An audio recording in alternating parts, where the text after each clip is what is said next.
The night Kane Voss kept a cop breathing half of Calverton already had him filed as the kind of man who leaves bodies instead of saving them. To every badge in that city, he was just a patch outlaw. Ink, a road, name, a rap sheet, 3 pages deep, and nobody ever read past the leather. But under the Verrado Viaduct at 3 in the morning, kneeling in a spreading dark, beside a girl whose uniform was coming apart at the seams, his scarred hand started doing something this city never knew they could do. Because long before the club there had been a war, a call sign, and an oath he swore he was finished keeping. Rain had been falling on Calverton since dusk, the slow industrial kind that never became a storm and never quit, just kept sanding the city down to its bones. Kane rode east through the flats, with his collar up and his head bare, because he never wore a helmet on the home stretch. His old shovelhead idled rough at the lights and pulled clean on the open road, and he felt the whole machine more than he heard it. He always had these last 11 years. The left side of his head was a dead room. A blast, a long way from here, had taken the drum, and what was left behind, it was a thin, steady ring. One note held forever just under everything else. He read the world through his right ear and through his palms on the bars, and most nights that was enough to get a man home. It had been a long church. Too many hours in the back room of the clubhouse, too much cheap bourbon, too much talk about territory and dues, and a run up north that half the table did not want. His skull ached behind the good ear. He wanted the 2 rooms he rented over a shuttered upholstery shop, and the mattress on the floor, and 8 straight hours where nobody needed a thing from him. The club called him Ash for the gray in his beard, and for the way he could sit through anything without lighting up. They let him keep to the edges because he pulled his weight and asked for nothing back. He had worn the patch 9 years. In 9 years, he had never once told a single one of them what his hands used to do for a living. That was the whole reason for the leather. It covered a man over. He took the cut under the Verrado Viaduct because it shaved a mile off the ride, and because at this hour, nothing lived down there. It was a dead stretch, no working lights, freight rails overhead, concrete pillars thick as oaks, holding up the weight of the trains. Oil and runoff pooled black between them. The air changed under the bridge, colder closed in, and the ring in his ear climbed louder, the way it always did in tight spaces, then color on color throbbing off the pillars ahead. Red and blue but weak, guttering nothing like the hard, rhythmic sweep of a traffic stop. Kane rolled off the throttle and let the bike coast boots dragging through slick grit and brought it to a halt 40 feet out. A patrol cruiser sat folded around a support column. The front end had crumpled back into itself. Hood peeled up, one headlight still burning into the concrete at a broken angle. Steam poured white from under the ruined hood and hung in the cold like breath. The driver door stood open, swinging a few inches on a bent hinge, and the small squeal of the metal was something he felt in his teeth more than heard. He killed the engine. The dead ear filled the new quiet with its ring, and under that ring he gathered the rest of it, the hiss of the radiator, the rain drumming on steel overhead, the thin, broken crackle of a police radio talking to no one at all. Every instinct he owned told him to key the bike and be gone. 22 years of it, warrants and raids and 18 months upstate, all of them agreeing on one clean rule. Badges and patches did not mix. You did not stop for the other side. You did not leave your blood, your prints, or your name anywhere near a wrecked cruiser at 3 in the morning. You put the throttle down, and you vanished, and you never saw a thing. His thumb found the ignition switch. Then a sound reached his good ear and froze his hand there. A scrape. Boot leather on wet concrete, slow dragging. Not the bridge settling, not the rain. Something alive. Kane sat dead still and turned his head, bringing his right ear around toward it, the way he brought it toward everything now. The sound came again from the base of the far pillar, past the open door, out where the cruiser's dying lights barely carried. A shape was huddled there against the concrete, low to the ground, folded in on itself.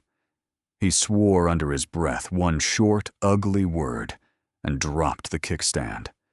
He did not hurry. He crossed the wet ground slow and flat-footed, hands loose, and out from his sides, the walk of a man who had been ambushed once and did not plan on a second time. His eyes moved before his feet did, sweeping the black gaps between the pillars. The flat roofs of the rail sheds the open mouths of the loading bays. Nothing moved but the steam and the rain. It was a cop, a woman, and young enough that the sight of her turned something sour in his gut.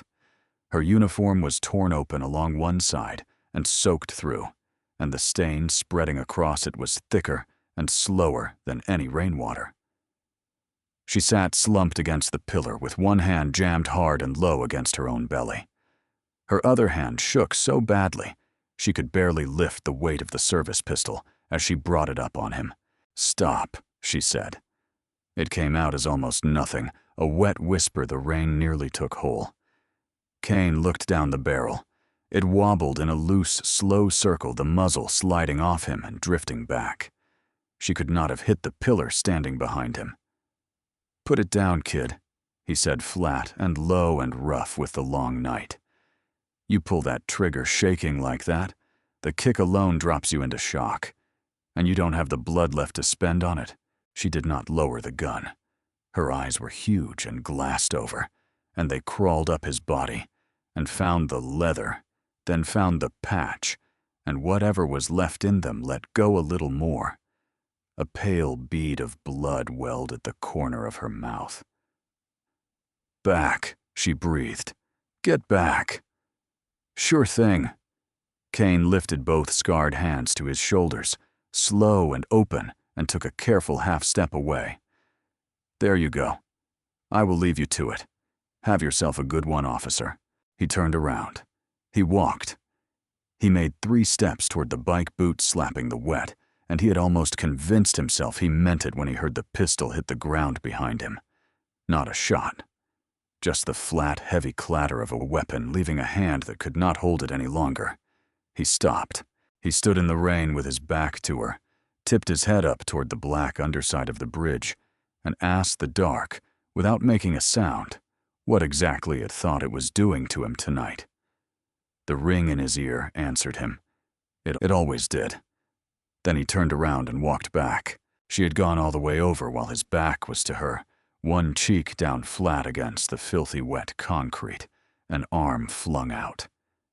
The pistol lay a foot past her open fingers.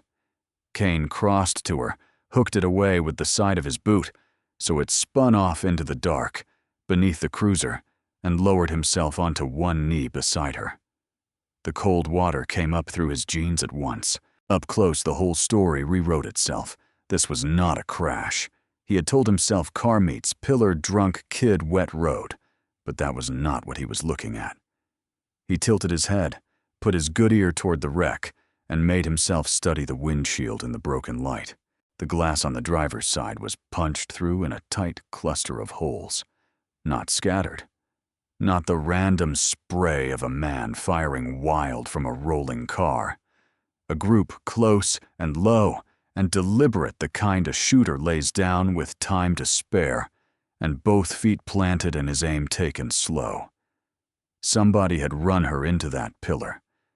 And then somebody had walked up through the rain unhurried and put rounds through the glass at a girl already pinned and already bleeding. Kane crouched there in the widening dark, with the ring screaming in his dead ear, and for the first time in a long time, the old rule went silent inside him, and something far older than the rule woke up to take its place. He did not think of himself as a man with fast hands anymore. He had spent 11 years teaching them to be slow, to be careless, to fumble a wrench and drop a beer cap and look like every other burned-out patch at the end of a bar. But the second he peeled her hand away from her side, all of that came off like a coat, and what was underneath moved before he told it to. 2 fingers to the side of her throat, first low under the jaw on the good side, where he could feel it clean. The pulse was there. fast and thin and climbing a runner already sprinting toward a wall. His other hand was reading her belly through the torn cloth flat and firm feeling for where the wet was coming from and how fast. "Hold still," he said, not asking. He worked his fingers under the bottom edge of her vest and lifted it off her stomach. The round had gone in low on the left, just under the line where the armor stopped protecting her. Kane had seen a lot of men opened up in a lot of worse places than this, and he knew the color and the pace of what was leaving her. Not the bright pump of an artery cut clean, a dark, steady welling deeper than skin, deeper than muscle. Something inside her was bleeding into a space that had no floor. Spleen, maybe. The kidney. He was not going to know. And it didn't matter, because there was exactly one fix for it, and it was on a table under bright lights, 40 minutes from here, and she did not have 40 minutes. "Okay," he said mostly to himself. He shrugged out of his cut first fast and laid it patch down on the driest patch of concrete he could find, because a man did not set the leather in the mud, not even now. Something small dropped out of the inside pocket as he moved it and rang once on the concrete, a bright flat note his good ear caught even through the rain. A coin. Brass worn, smooth a battalion crest, half rubbed away, and a number stamped under it. He palmed it without looking, the way you catch a thing you have carried so long your body knows its weight, and pushed it back into the pocket and did not let himself think about the last hand that had pressed it into his. Then he stripped off his flannel over the bare arms, and the old ink tore it down the seam with one hard pull and wadded the biggest piece into a thick pad. "This is going to hurt," he told her. "I am not going to lie to you about that." He packed the wound. He drove the cloth in with 2 fingers, firm and deep, pushing it toward the source of the bleed, the way he had been trained to a lifetime ago, filling the track-building pressure from the inside, where a bandage on top could never reach. She came off the concrete, screaming, her spine bowing, one hand clawing at his forearm, nails raking across the old tattoos there. He let her claw. He kept his weight on the pack and counted in his head slow and even until the worst of the flood under his hands eased to a seep. "There," he said. "There. That is the worst of it. That is the worst thing I am going to do to you tonight, and it is already done." Her eyes found his. Up close, she was even younger than he had feared. A scatter of freckles under the grime, a chin that had not lost all its softness yet. The name tape over her breast said, "Reyes." "Reyes," he read. "That your name or your daddy's, Nina," she got out. Her teeth were starting to knock together. "Reyes. Nina. All right, Nina." He put his free hand flat against her cheek so she would keep looking at him and not at the dark. His palm nearly covered the whole side of her face. "I'm going to tell you the truth now, because you strike me as somebody who would rather have it. Are you listening?" She managed the smallest nod against his hand. "You are dying," he said. "Right now, tonight, in this spot, you are dying. Nobody is coming. Your radio is scrap. Your car is a Coke can. And nobody in this whole city knows. There is a cop down under the Verrado Bridge. If we wait on an ambulance, you are a chalk line by the time it finds you. Do you understand what I am telling you?" A tear cut a clean track down through the filth on her cheek and ran over his thumb. She nodded again. "So here is what happens instead."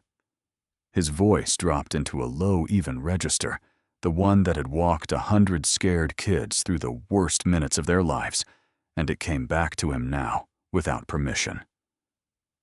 "I'm going to put you on the back of my bike, and I'm going to ride you to St. Ambrose faster than anybody should ride anything. It is going to be the longest 12 minutes of your life. It is going to hurt in ways you do not have words for yet, and you are going to hate me for every one of them. But at the end of them, you are going to be under lights with people who can fix what I cannot. That is the deal. That is the only deal on the table. You in. Her lips moved. No sound came, but he read the shape of it. Yes. Good girl. He kept one hand hard on the pack and used the other to work. And here, his hands did a thing his mind had not asked for. He pulled his belt from its loops in one long motion, and instead of just looping it, his fingers found the middle and started to twist thumb and forefinger, rolling it into a tight bar. The way you set a windlass, the old muscle habit surfacing whole and unbidden. He caught himself doing it. He stopped, breathed once, and made his hands do the plainer thing. He would not need a windlass for this wound. He needed her tied to him, so she could not fall off a moving machine, and that was all. He got an arm behind her shoulders and one under her knees, and lifted and even braced for it. The dead weight of her fought him, because you cannot lift a limp body clean without shifting your grip, and he would not shift the hand, keeping pressure on her side for anything. She screamed again as he stood raw and tearing the sound, bouncing off the pillars, and her legs gave out completely, so that he took all of her against his chest. His boots slid on the oily concrete. He held. I know, he said into her wet hair. I know. Almost there. He got her to the shovel head and swung a leg over and hauled her up behind him, and she folded forward against his back, her bare cheek between his shoulder blades, arms hanging useless at her sides. She was shaking in long, full-body waves, now the shock deepening her skin, going the gray of the concrete. Arms around me, he said over his shoulder. Come on. Around. She tried. Her hands came up his ribs and slid off the wet cotton of his shirt, no strength left in them to hold. He heard the small broken sound she made when she failed. Kane took the belt. He reached back, found both her thin wrists, drew them around his stomach until her chest was flush to his spine, and buckled the leather over them tight, cinching her arms into a loop she could not fall out of, even unconscious. He ran the tail back through and set it hard. You are tied on now, he said. You cannot let go, so quit trying. Just breathe on my back so I know you are still spending air. You stop breathing on me, I will know, and I will be very put out about it. Understand? A thread of a laugh or a sob warm against his spine. He hit the ignition. The shovel head caught and roared and shook the whole frame and through the bars and the seat.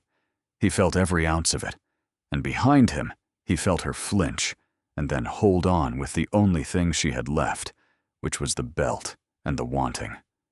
He walked the bike around, pointed it back out from under the bridge toward the wet glow of the city, and dropped it into gear. They shot out into the rain. The city came apart into smears of neon and black water. Kane took the shovel head up through the gears faster than he had run it. In years, faster than the wet streets had any right to allow, and he rode it the way he read the world now, through the machine and through the one good ear. He could not hear the engine as a sound, so much as feel it, as a living thing under him. And he leaned on that, taking corners, on faith and vibration, his eyes doing the work his left ear no longer could. Behind him, Nina had gone quiet, and quiet was the thing he did not want. He wanted the small sounds against his back, the catch of her breath, at every bump, the whimper when he leaned them hard through a turn. Those meant air moving, meant a brain still lit. It was the silence that killed you. He reached back with his left hand. At a red light, he blew straight through, horn down, and gripped her bound wrists, and hauled her tighter against him, and felt faint and fast against his spine. The flutter of her breathing. Still there, still spending. A delivery truck loomed up out of the dark at the Halstead crossing, and stood on its brakes, throwing a gray wall of water clean over the both of them, and Kane rode through it, blind for half a second, and came out the other side still upright. Nina jerked at the shock of the cold, and moaned, and he took even that gladly, because a body that could still complain was a body still in the fight. And somewhere in that long, wet run, with her heartbeat ticking against his back and the rain needling his face. The war came up in him whether he wanted it or not. It came the way it always came, sideways on a sound. Not this rain. A different water, warm and a wadi in a country he did not name to anyone anymore. He was 23. He had a call sign in his ears that night, over and over, a voice screaming for Angel.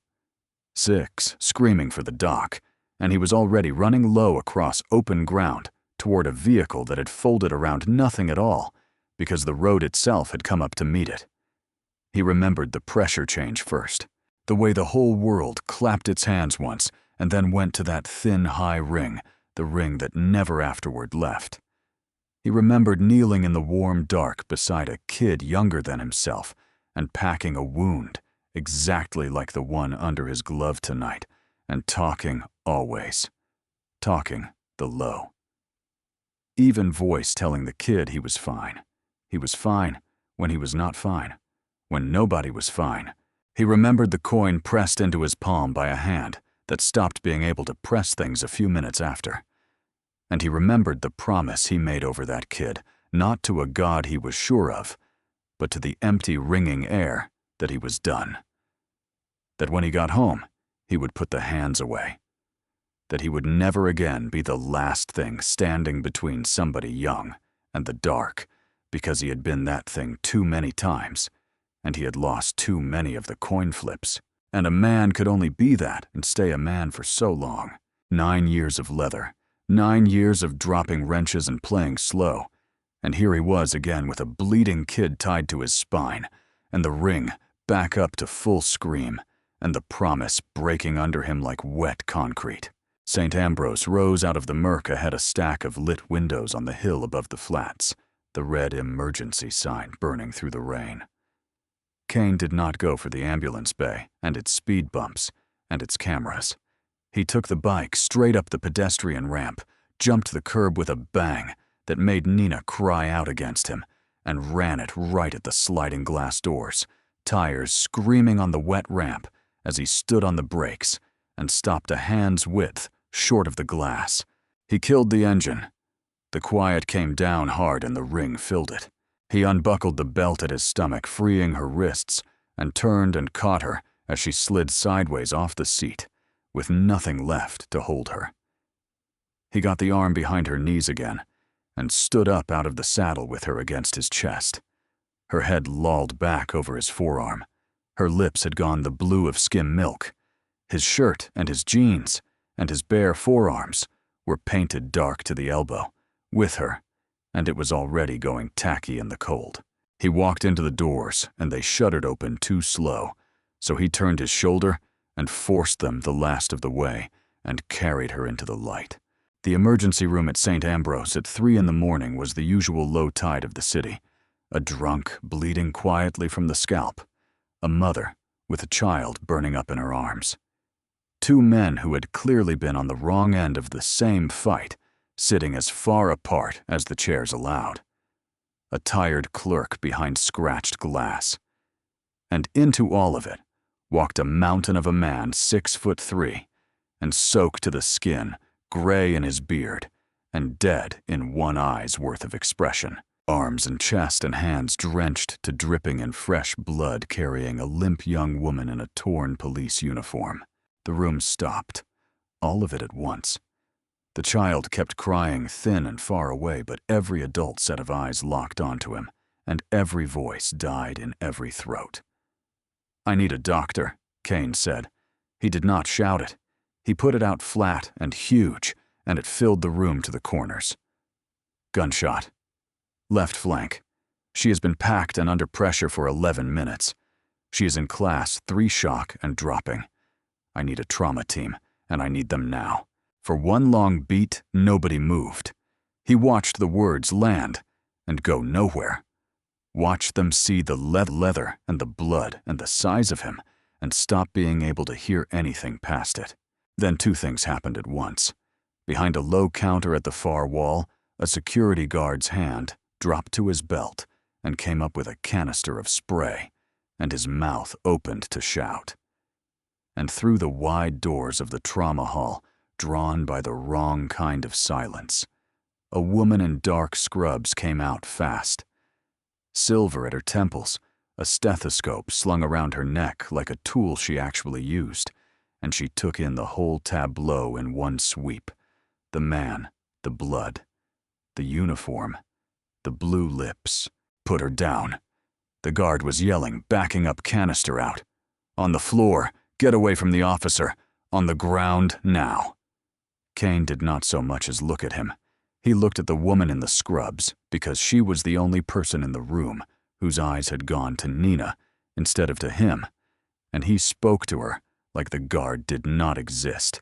She does not have time for this, he said. Flank GSW packed wound. She has been bleeding into her belly for the better part of a quarter hour. You need a gurney under her in the next 30 seconds, or you are going to be filling out a different kind of form. The woman in scrubs looked at him 1/2 second longer. Then she turned her head and put a voice out that cracked the room open like a shell. I need a trauma gurney at the doors right now, and page the on-call surgeon, and get me 2 units of O-neg to the bay. Go. She was already moving toward him, hands coming up, not to fend him off, but to reach for the patient. Her name badge, when she got close, said, D.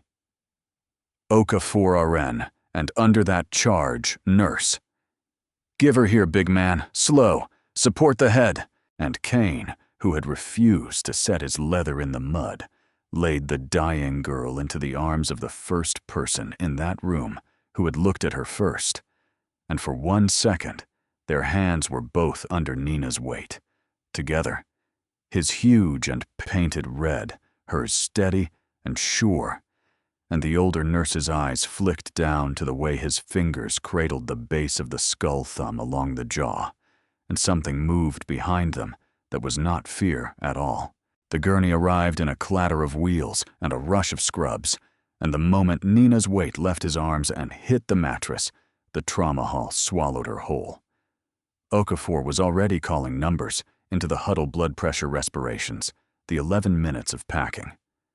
And a resident was cutting the rest of the vest away, and the gurney was rolling backward through the double doors under a moving cloud of gloved hands. Kane took 1 step after it before he stopped himself, because there was nothing left for his hands to do, and a man had to know when his part was over. He stood there in the middle of the waiting room, dripping huge, painted to the elbows, and watched the doors swing shut on her. Then, he did the only thing there was left to do. He walked to the nearest stretch of wall, put his back to it, and slid down it until he was sitting on the cold linoleum with his forearms across his knees and his red hands hanging. He did not try the doors. He did not head for his bike. He put his head back against the wall, and he waited, and the ring in his dead ear filled up the space where the noise of her used to be. The guard with the spray kept a nervous 10 feet, and a lot of loud words, none of which Kane answered. It took the police 6 minutes to come through the doors, and they did not come through them so much as break them. 4 uniforms fanned in fast and hard with hands on their holsters, eyes ripping across the room, and behind them came a 5th man, who did not hurry because he did not have to.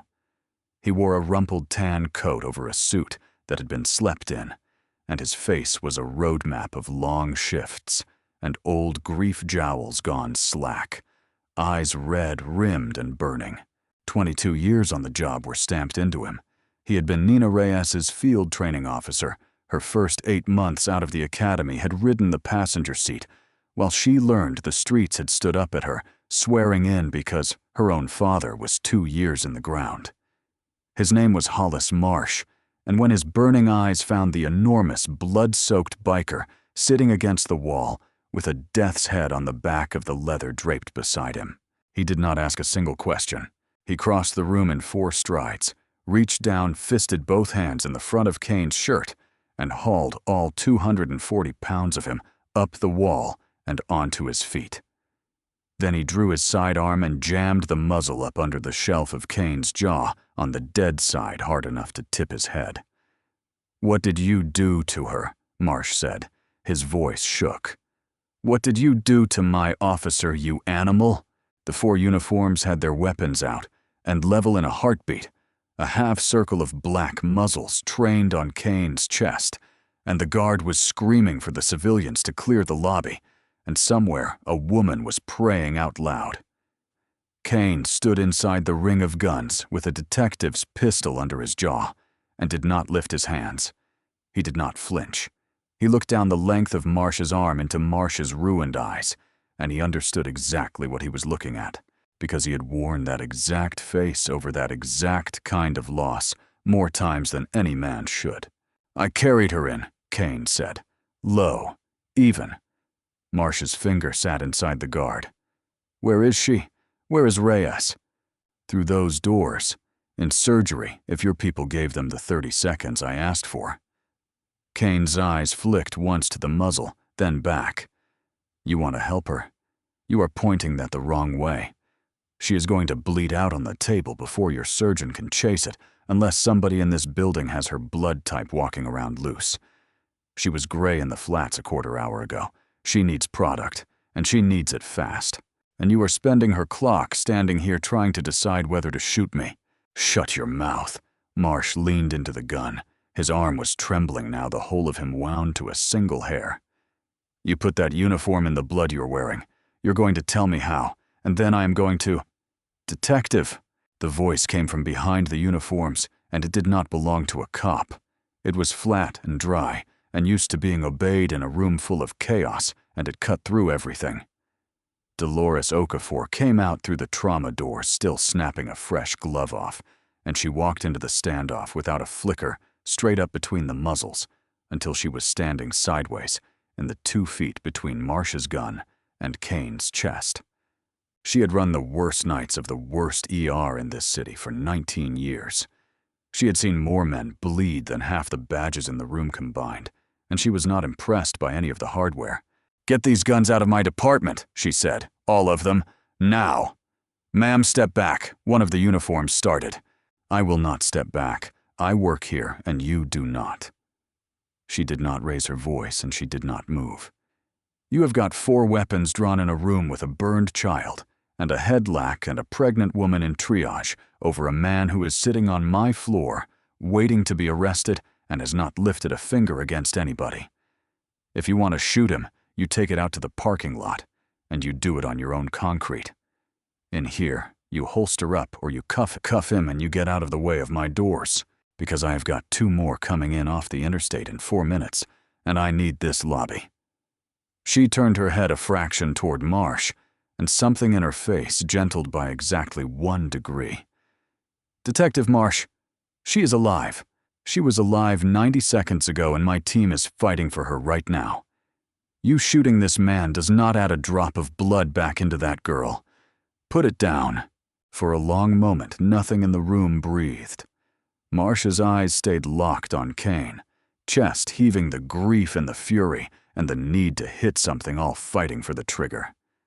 Kane held his gaze and gave him nothing to push against. No fear, no defiance, just the flat, steady patience of a man who had already decided he wasn't going to be the reason this got worse. Then, slow, an inch at a time, Marsh took the muzzle off his jaw. He did not holster it. He turned it down toward the floor, and he let out a breath that shook, and he made his point the only way that was left to him. He spun Kane hard by the shoulder and drove him face first into the concrete wall, and Kane let it happen, let his cheek take the cold, rough surface, and offered his wrists behind his back, without being told. The cuffs went on 2 clicks too tight, biting into the bone, and he felt Marsh mean every notch of it. But as the detective wrenched his arms back and ratcheted the steel, Dolores Okafor was still standing close enough to see, and her eyes went down to Kane's forearms, where the blood had dried into the old ink, and then to his big, scarred hands, and lastly, to a thing that had worked halfway out of the inside pocket of the leather cut, still puddled on the floor. A brass disc, worn smooth, a stamped crest, a number. Her own hand, without her deciding it, drifted to the neck of her scrubs, where under the cotton on a ball chain she had worn for 26 years, hung a set of dog tags and a coin very much like it. She looked at the way he had cradled that skull. She looked at the packed and pressure-held wound that had bought a bleeding girl an extra quarter-hour of life. She looked at the coin. She said nothing. Not yet. But as they hauled him toward the doors, she watched him go, and the thing behind her eyes had a name now, and the name was not fear, and it was not suspicion. It was recognition. They walked him out into the rain and folded him into the back of a cruiser, and nobody put a hand over his head as he ducked, so the door frame caught him hard above the good ear. The steel door slammed. The cage smelled of bleach and old sickness and pine. Kane leaned his head back against the mesh and watched the lit windows of St. Ambrose blur and run in the rain up there behind the glass, where they were either saving her or losing her, and he had no way left to know which. They did not take him to a holding tank with the weekend drunks. They walked him up to the 3rd floor of the Calverton Precinct House and put him in an interview room, a windowless concrete box with a steel table bolted to the floor, 2 chairs and a camera high in the corner with a red light that never blinked. They left him cuffed. They did not let him wash. Nina Reyes had dried on him into dark, flaking sheets across his forearms and packed black under every nail, and they meant for him to sit in it. He sat in it. He was good at waiting. He had waited out interrogations before, waited out cells, waited out whole seasons of his life. He watched dust turn in the fluorescent light, and he let the ring in his ear be the only clock in the room. Marsh came in 20 minutes later. He had a folder and a paper cup of coffee that smelled scorched from across the table, and he set neither of them down gently.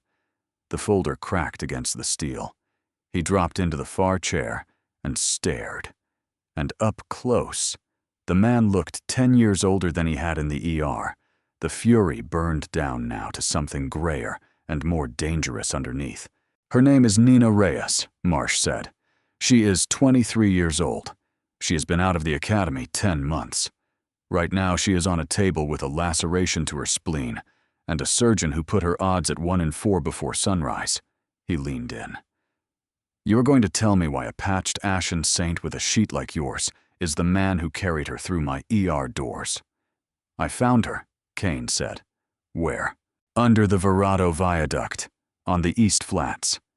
Kane kept his voice flat and slow because slow was the only speed that ever survived a room like this. Cruiser wrapped around a support column. Nobody around. I stopped. Marsh laughed one short, ugly bark, with no humor anywhere in it. You stopped. A saint stopped for a cop at 3 in the morning out of the goodness of his heart. The Verrado Flats are not on her patrol beat. That is not a place a rookie writes tickets. That is a dead industrial pocket with no cameras and no witnesses. So do not tell me you were just riding by. Then ask her dispatcher why she was there, Kane said. Ask them why she was alone. Something moved through Marsh's face, quick a flinch he covered fast. Do not play detective with me, Mendoza. Voss. I know what you are. I know your club runs product through the river yards. I know you have got bad blood with the Solano crew. I think Reyes rolled up on something your people did not want seen, and I think somebody decided a dead rookie was cheaper than a cell. Marsh's hands were flat on the table, pressing down like he could hold himself in place with them. So which was it? Did you pull the trigger, or did you just help clean it up? Kane leaned forward until the chain between his cuffs pulled taut against the ring in the steel table. If I shot her, he said, quiet, she would be under that bridge right now. Cold. I would not have torn up a good shirt packing a wound. I would not have bled her all down my one clean pair of jeans. And I would not have carried her through the front doors of a hospital full of cameras and handed her to your people. If I wanted her dead detective, she would be dead and I would be asleep. The room went silent except for the fluorescent hum. Marsh stared at him, and Kane watched the anger in the man start grudging and slow to make room for the cop underneath it. Then who shot her? Marsh said, and this time it was almost a real question. Somebody who knew she was coming. Kane let the words sit. The windshield told me. The rounds were grouped tight and low on the driver's side, not sprayed. Nobody firing from a moving car puts a group like that. Whoever did it had both feet planted and all the time in the world. They ran her into that pillar, and then they walked up in the rain and shot her through the glass while she was pinned. That is not a robbery gone bad.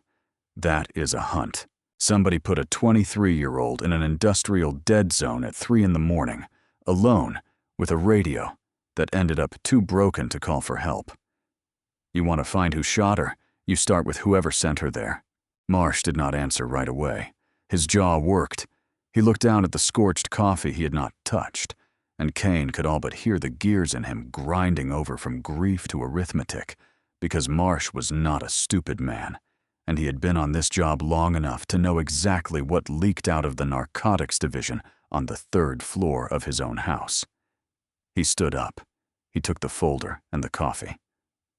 "Sit tight," he said, and there was a new tightness in the words. "Do I have a choice?" Kane said. Marsh went out without answering, and the steel door boomed shut. Kane sat alone for a long time after that.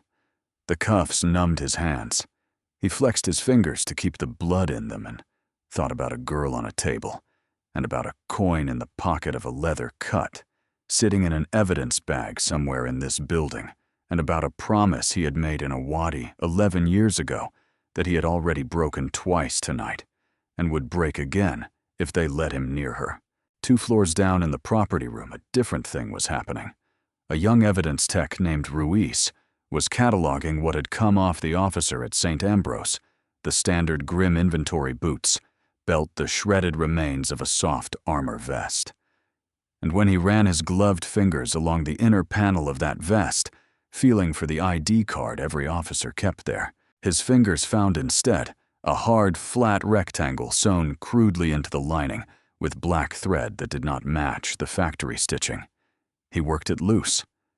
A micro memory card wrapped in tape, hidden by a hand that had wanted it hidden well. Ruiz turned it over under the light, and then he did the thing he had been trained to do, and the thing that would, before the night was out, tear the 3rd floor of the precinct wide open. He picked up the phone, and he called Internal Affairs. Upstairs, Kane heard none of it. What he heard, faint and far through the good ear threading up through the bones of the building at some point past 4 in the morning, was a change in the tenor of the place. Feet moving faster. A phone that would not stop. And then, sharp and electronic and unmistakable, even 3 floors, and a river of concrete away because his body would never stop knowing that sound. A code alarm somewhere calling a team to a crashing patient, and a word that a hospital scanner in the bullpen was pushing out into the precinct air. Reyes, room 4. She was coding. Here is a thing about a place like St. Ambrose, in the gray hour before dawn. When Internal Affairs decides a wounded officer is the only living witness to a unit gone dirty, they do not leave her alone, and they do not leave her far. They move her out of the surgical wing under guard the moment the surgeon will allow it, and they park her in a monitored room at the end of a hall, 2 doors from the ambulance bay, and they put a car on the door. So when Kane Voss was pulled out of that interview room a little after 4, it was not to be released. It was because a lieutenant from IA had read a memory card and looked at a bloody biker's story about a tight group of rounds on a driver's window, and decided the only man who had been under that bridge was going to walk the scene with them before the rain washed the rest of it away. They put him back in a cage and drove him to the hospital to point at pillars. He was in the corridor outside room 4, cuffed a uniform on each arm, when Nina Reyes started to die for the 2nd time that night. The monitor at the nurse's station changed its song first. Kane's head came around on the good ear before anyone at the desk had looked up, because the pitch of that alarm was carved into him below thought. Then the door of room 4 banged open, and a nurse leaned out shouting for the team, and the smooth machinery of a hospital at shift's end lurched into motion, and it lurched for 3 or 4 fatal seconds into a snarl. The on-call surgeon was scrubbing for a second case. The senior resident was 2 floors up. What spilled into the hall was a knot of night staff and one very young intern. And Kane saw in one glance the thing they hadn't caught yet, because his eye had been trained on exactly this, in exactly these seconds, a lifetime ago. The girl on the bed was fighting for air and losing her chest, heaving with nothing coming in the veins in her neck, standing out like cords. Her good color draining toward the same gray he had watched climb up her under the bridge. The intern had a stethoscope on her chest and confusion on his face. Nobody was moving fast enough because nobody had named it yet. Kane named it. His body named it before his mind finished. Tension pneumo, he said. Loud, flat, filling the corridor the way he had filled the waiting room. Left side. She has got no breath sounds on the left, and her trachea is shifting. You are about 90 seconds from losing her. She needs a decompression left chest right now. The two uniforms holding his arms hauled back on him. Quiet down. Move it. Look at her neck, Kane said to the intern to Okafor, who had just come around the corner at a dead run to anyone. Look at the jugulars. Look at the trachea. Air is getting into that chest, and it is not getting out. And it is crushing the good lung and kinking off the heart. You do not have time to walk her to a table. You need a needle in the second space, mid-clavicular left, and you need it in the next minute, or you are doing compressions on a corpse.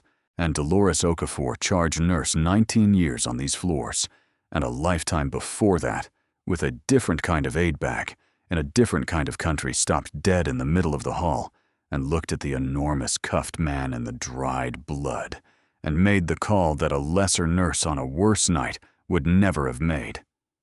He's right, she said. Get those cuffs off him, now. Ma'am, that is a corpsman's read, and a corpsman's fix, and I have watched it save more men than your whole shift has ever touched. Now get the steel off his hands. She was already shoving a prep tray into the intern's chest, already snapping at the desk for a large bore catheter, and her eyes came back to Kane, hot and certain. FMF. 2nd Battalion, Kane said. HM2, a long time ago. Not tonight, it is not. She jerked her chin at the uniforms. Off, on my authority and on my license. If she dies while you protect your paperwork, that is on you, and I will say so at every inquest they hold. Marsh had come off the elevator into the middle of it, and it was Marsh, in the end, who reached past the frozen uniforms and turned the key because Marsh had spent the last hour learning what his own division had done to this girl, and he was done betting against the only man who had kept her alive so far. The cuffs came off. Kane brought his numb hands around and shook them once hard and walked into room 4, and something came off him as he crossed the threshold. The same coat that had come off under the bridge and what was underneath took the room.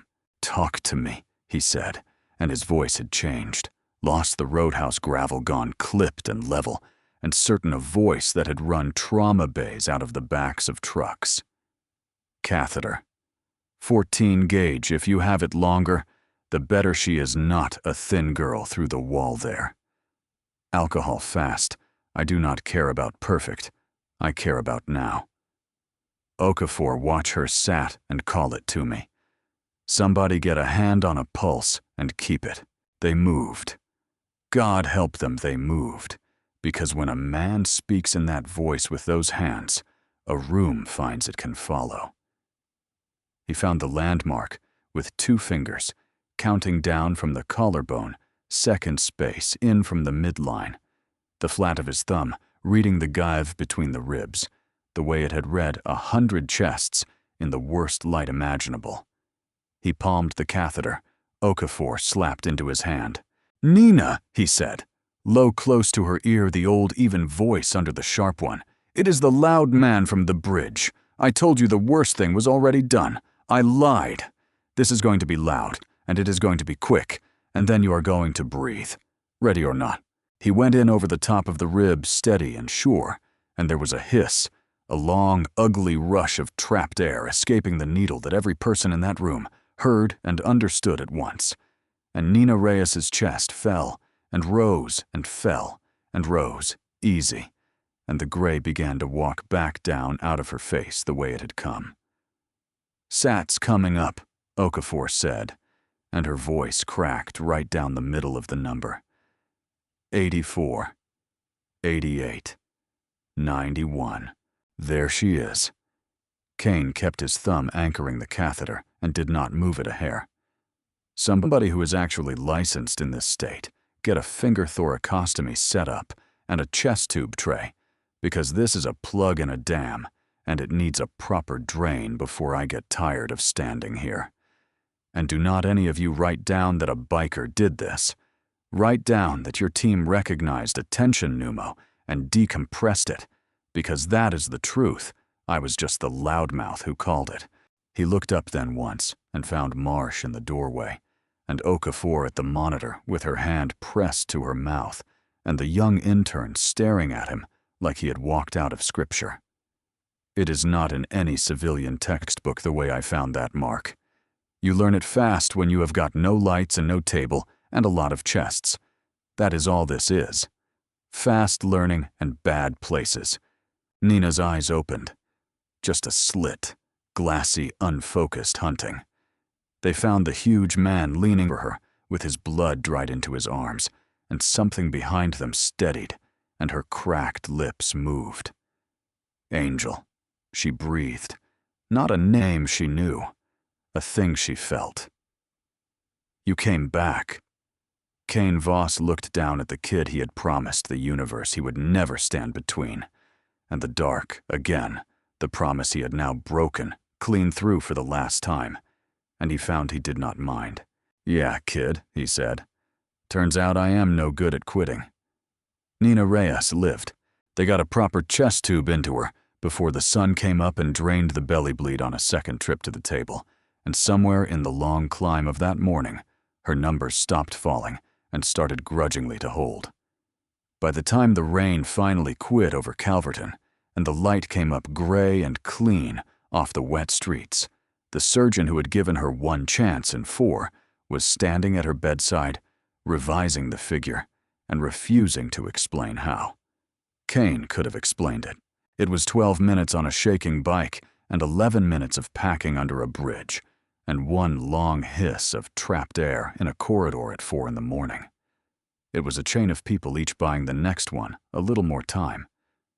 But he did not explain it to anybody because that was not his way, and because by then he had learned the rest of what that night had been about. The memory card sewn into Nina's vest broke the 3rd floor of the precinct open like a dropped melon. It held 6 months of a rookie's quiet, terrified work dates and plate numbers, and a ledger of product that walked out of the narcotics evidence locker and never came back, and 2 audio files of a sergeant she had trusted explaining to a Solano lieutenant exactly which patrol pockets had no cameras. She had been building it alone because she had not known who in the house she could hand it to. Somebody had found out. Somebody had used an encrypted channel and a fake officer down call to send her to the one dead corner of the flats, where a wrecked cruiser and a broken radio would look like an accident, and had planned on the rain to wash the rest away. They had not planned on a burned-out Ashen Saint, taking a shortcut under the Verrado Bridge. Internal Affairs pulled 2 detectives and a sergeant out of narcotics before noon. By the time they matched a shell casing from the driver's window to a pistol found in a scrapped sedan out by the river yards, the story had already become the only thing anyone in the building talked about, and the shape of it had begun quietly to turn Kane Voss from a suspect into something the Calverton PD did not have a word for and did not want to say out loud. They processed him out a little after 1 in the afternoon. A young uniform unlocked a property cage and slid a plastic bag across the counter. The leather cut folded inside it, and on top of the leather, riding loose a worn brass coin. Kane took the bag. He shook the cutout, checked the coin, without seeming to, and slid it back into the inside pocket where it lived, and shrugged the leather up over his shoulders, and it settled onto him with all its old weight, and he was ash again. And nobody in that building was ever going to know the whole of what else he was. Marsh was waiting for him at the front desk. The detective looked like a man who had aged a decade since 3 that morning, tie gone, collar open, eyes wrecked from no sleep and too much truth about his own house. He had an evidence bag of his own in his hand. Inside it was a leather belt, stiff and dark. "She is going to make it," Marsh said. His voice was rough. "Surgeon told me an hour ago. Says if she had come in 2 minutes later, there would not have been a fight to have." He looked down at the belt in the bag, then set it on the counter and pushed it across.